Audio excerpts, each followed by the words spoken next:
भी ज़ेन उन दोनों मूर्तियों को देख कर के एकदम शॉक्ड हो जाता है और देख कर के कहता है कि ये तो इविल गॉड हैं। यानी कि हम लोग दोनों के दोनों एक ऐसी जगह फँस गए हैं जहाँ से निकलना बहुत मुश्किल है। तभी वो देखता है याओ वहाँ बैठ कर के अपने इविल गॉड के सामने प्रे कर रही होती है और फिर ज़ेन इधर-उधर देखना शुरू कर देता है और फिर वो देखता है कि दीवार की ओर कुछ लिखा है और वहाँ पे लिखा रहता है हेवन और अर्थ के लोग दोनों के दोनों बहुत ही ज़्यादा निर्दयी हैं।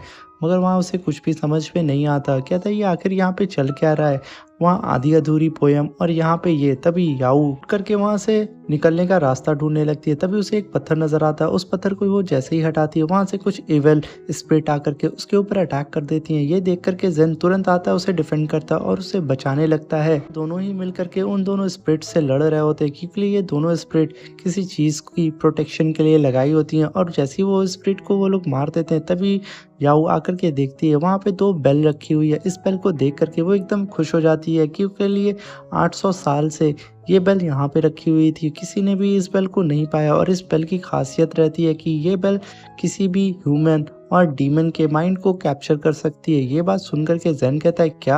अगर ज़ेन इस बेल में ज़रा सा भी इंटरेस्ट नहीं दिखाता है, वो चुपचाप आगे बढ़ रहा होता है मगर याओ अभी भी इस बेल की तारीफ ही कर रही होती है। याओ बोलती है ये बेल बहुत ही ज़्यादा कीमती है और तुम्हें मैं बता दूँ ये बेल जो है ना वो उस ओल्ड मैन की गर्लफ्रेंड की है। और ये सुन कर के वो दोनों हँसने लगते हैं और कहते हैं क्या ये ऐसा भी हो सकता है? और तभी याओ बोलती है हाँ तुमने सही सुना, वो जो स्केलेटन है ना वो उसी ओल्ड मैन का है और मुझे जहाँ तक लगता है कि ये बेल ज़रूर उस ओल्ड मैन की गर्लफ्रेंड की होगी और ये दोनों आपस में यहाँ छुप-छुप करके मिल रहे होंगे क्योंकि ले वो ओल्ड मैन डीमन कल्टीवेटर था और इनकी गर्लफ्रेंड जो थी वो बुद्धिज़्म को फॉलो करती थी और ज़रूर वो लोग यहाँ पे छुप के मिलते होंगे दुनिया से बच-बचा करके।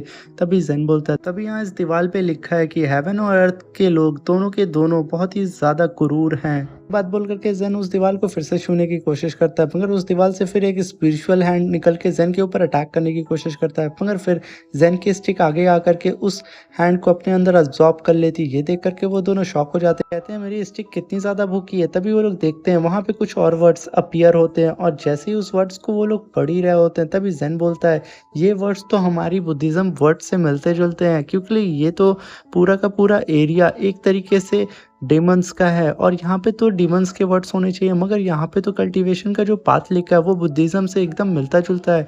आखिर ये कैसे हो सकता है, ये कैसे पॉसिबल हो सकता है? तभी ज़ेन उस पूरी की पूरी पोयम को और अच्छे से पढ़ना स्टार्ट कर देता है और पढ़ते-पढ़ते और भी ज़्यादा शॉक होने लगता है और कहता है आखिर ये कैसे हो सकता है? फिर उसकी लास्ट लाइन जैसे ही ज़ेन पढ़ता है वो और भी ज़्यादा शॉक्ड हो जाता है और अपना सर पकड़ के वहीं बैठ जाता है। कहता है कि डीमन्स की बुक और हमारी होली बुक्स दोनों में जो भी वर्ड्स लिखे हैं वो सिमिलर है तो हम और डीमन्स कैसे अलग हो गए? ये बात सोच कर के वो काफ़ी ज़्यादा परेशान होता है। तभी याओ आके बोलती है तो तुम्हें क्या लगता है हम डीमन्स बहुत ही ज़्यादा बुरे होते हैं? अगर मैं बुरी होती तब तक तो मैं तुम्हें मार देती। तभी ज़ेन बोलता है तुम सही बोल रही हो। इस बात से वो बहुत ज़्यादा कंफ्यूज हो रहा होता है। तभी यहाँ पे सीन शिफ्ट होता है और हमें सिस्टर लू को दिखाया जाता है जो अपने सेक्ट के बाहर खड़े होकर के ज़ेन को याद कर रही होती है। तभी सिस्टर लू की दोस्त आकर के बोलती है तुम इस तरीके से उदास मत हो और हम कुछ भी करके ज़ेन को ढूंढ लेंगे और हम लोग कोशिश कर ही रहे हैं और सर्च टीम तो ऑलरेडी निकल चुकी है ज़ेन को ढूंढने के लिए, तो तुम थोड़ा भरोसा रखो।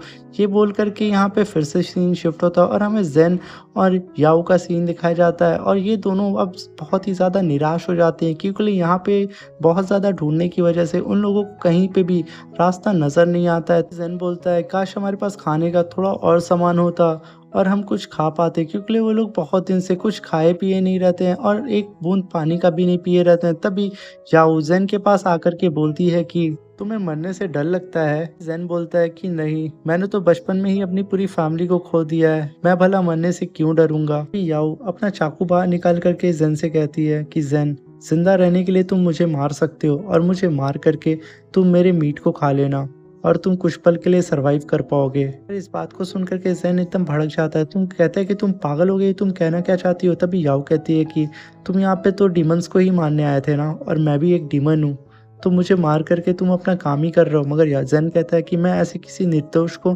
नहीं मार सकता और उसे ढकेल देता है मगर याओ नहीं मानती और वो अपने आप को मारने की कोशिश करती है मगर ज़ेन उसके पास आकर के उसको पकड़ लेता है, उसको समझाने की कोशिश करता है मगर याओ उसकी एक बात भी नहीं सुनती और वो कहती है कि मुझे मार दो और मेरे मीट को खा करके तुम यहाँ जिंदा रहोगे। मगर ज़ेन तुरंत उसे ढकेल देता है और वो पत्थर के पास जाकर के गिर जाती है और उसके खंजर को उठा करके उसके बगल में जाकर के घोंप देता है और कहता है कि ऐसे मैं किसी भी निर्दोष को नहीं मार सकता। माना कि मैं यहाँ डीमन को मारने आया था, मगर मैं तुम्हें नहीं मार सकता हूँ। और ये कह कर के वो उठ जाता है।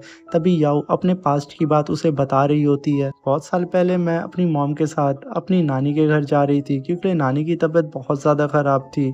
हम लोग उनको देखने के लिए जा रहे थे और फिर जैसे ही हम लोग एक बुद्धिस्ट टेम्पल से गुजर रहे थे, तभी एक मॉन्क की नज़र मुझ पे और मेरी मॉम पे पड़ जाती है और वो मॉन्क बिना कुछ सोचे समझे हम पे अटैक कर देता है और मेरी मॉम उससे बचते बचते एक गुफा के अंदर छुप जाती हैं।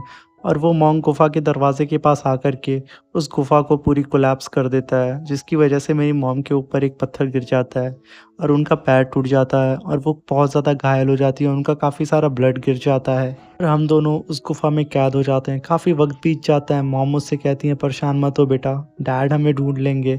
मगर डैड अभी भी नहीं आए होते हैं और अब मुझे बहुत ज़्यादा भूख लगी होती है। तभी मॉम अपने हार्ट को काट करके मुझे खिला देती हैं और कहती हैं कि डैड हमें ढूंढ लेंगे, बस तुम्हें ज़िंदा रहना है बेटा, हम दोनों के लिए।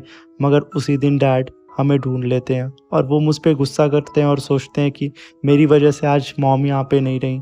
तभी वो दोनों रोते हुए एक दूसरे को गले लगा लेते हैं और तभी यहीं हम देखते हैं कि आओ उन दोनों मूर्ति के सामने बैठ करके प्रे करने लगती है और फिर अपना खंजर निकाल करके अपना हाथ काटने वाली रहती है। इस चीज़ को ज़ेन देख लेता है और उसे रोकने की कोशिश करता है। तभी उन दोनों का हाथ कट जाता है और उन दोनों का ब्लड वहाँ फर्श पे गिर जाता है। फर्श चमकने लगता है और उन दोनों की नज़र नीचे पड़ती है और जब वो दोनों नीचे देखते हैं तो याओ कहती है, ये देखो शायद यहाँ पे कुछ लिखा है। और जब वो लोग पढ़ते हैं तो वहाँ पे देखते हैं एक निशान जो कि बेल के शेप का था। तभी ज़ेन कहता है शायद यही यहाँ से निकलने की चाबी हो। तभी याओ वो बेल को वहाँ रख देती है और तभी वहाँ पे एक रास्ता पीयर होता है, जिसकी वजह से पूरे का पूरी गुफा हिलने लगती है और कोलैप्स करने लगती है। तभी ज़ेन याओ का हाथ पकड़ के उस गुफा से बाहर निकल जाता है और उठते वो दोनों बाहर निकल जाते हैं और बाहर निकल के दोनों बहुत खुश होते हैं। तभी ज़ेन वहाँ पे एक मुर्गे को पकड़ के फ्राई करने लगता है, क्योंकि इन लोगों को बहुत दिनों से भूख लगी थी। तभी ज़ेन देखता है कि याओ का हाथ जल गया और उसे फूंक करके उसे रिलीफ देने की कोशिश करता है। इस चीज़ को देख करके याओ बहुत ज़्यादा खुश हो जाती है और फिर वो भी उस चिकन को खाना स्टार्ट कर देती है।